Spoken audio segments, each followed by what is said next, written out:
watching KGUN 9 News at 5. States shifting political colors from blue to red, red to blue. Will Arizona switch? What political experts are now saying.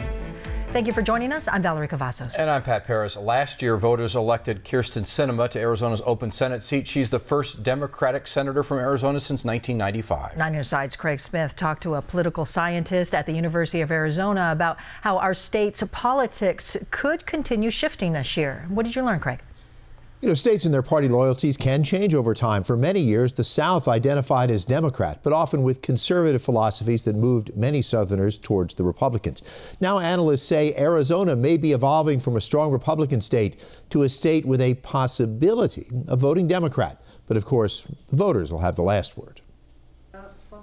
University of Arizona political scientist Kate Kensky says in 2008, the Obama campaign used the idea that Arizona might swing Democratic to lure the McCain campaign into burning its more limited campaign funds to try to hold on to the state. McCain still carried Arizona by about 8.5%. I think what makes this season unique is that Arizona could genuinely be in play for the Democrats, not just as a strategy to siphon off money from the Republicans, but genuinely in play. But Kensky says now Arizona could turn left, as long as it's not a hard left. She sees Kyrsten Sinema's success in the Senate race as a sign Arizonans will elect Democrats, but centrist Democrats. But first, there's Arizona's presidential preference vote for March 17th. Only the Democrats are holding a vote.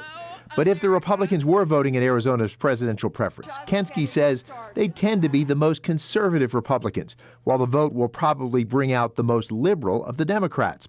That can lead to both parties choosing candidates who turn off more centrist independents. And so if the Democrats choose someone who is on that very liberal end, they might feel good about it. That might really represent where their group is, but they should be thinking, can this person win the general election?